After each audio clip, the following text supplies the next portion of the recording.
Assalamualaikum warahmatullahi wabarakatuh. Selamat datang di channel pribadi saya, Nidia Kuretaka Yunin, mahasiswa Universitas Siliwangi Tasikmalaya. Kali ini saya akan memaparkan hasil dari analisis efektivitas amnesti pajak di Indonesia dari Jurnal Akuntansi Internasional, Audit dan Perpajakan yang ditulis oleh Ain Hajawiyah, Trisni Risni Suryani, Kiswanto, Tarsis Uji dari Fakultas Ekonomi Universitas Negeri Semarang, Indonesia.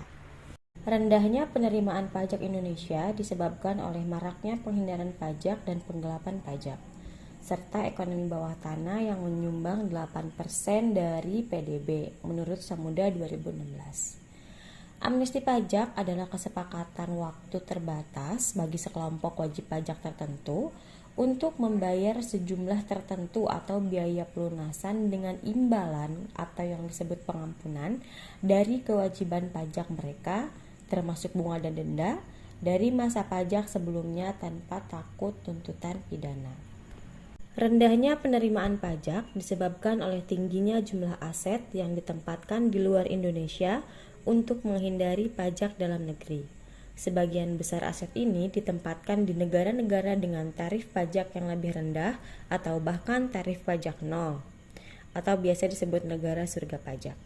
Hal ini menghilangkan potensi penerimaan pajak pemerintah dan menunjukkan bahwa pemerintah dapat berbuat lebih banyak untuk mengeksplorasi sumber-sumber pajak potensial.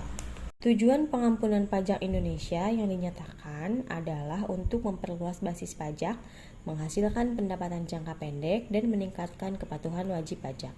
Dengan demikian, terdapat 3 pertanyaan dari penelitian ini. Yang pertama, apakah pengampunan pajak di Indonesia meningkatkan basis pajaknya?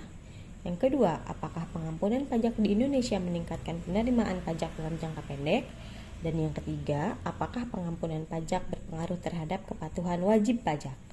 Metode penelitian dalam hal ini mengambil 2 pendekatan. Yang pertama deskriptif dan yang kedua empiris. Dalam analisis deskriptif menggambarkan data makro dari laporan tahunan dan kinerja Dirjen Pajak Republik Indonesia.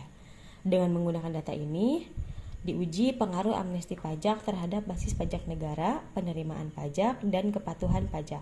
Analisis empiris meneliti data perusahaan Bursa Efek Indonesia terkait dengan pengaruh pengampunan pajak terhadap kepatuhan pajak.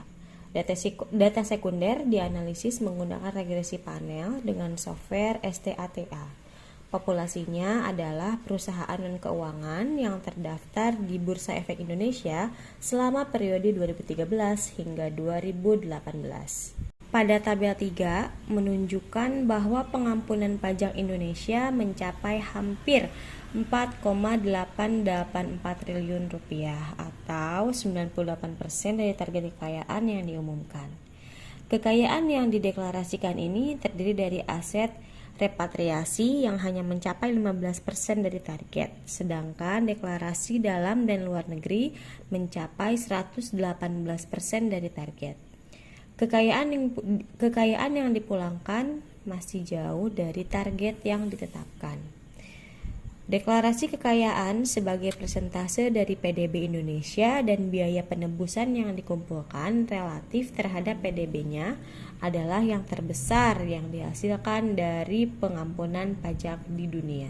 Seperti yang tertera dalam tabel 5 dan tabel 6, mayoritas peserta amnesti pajak adalah wajib pajak orang pribadi yang merupakan 76% dari peserta dan memberikan 86% dari kekayaan yang diumumkan. Perusahaan pembayar pajak hanya menyumbang 24% dari peserta dan 14% dari kekayaan yang diumumkan.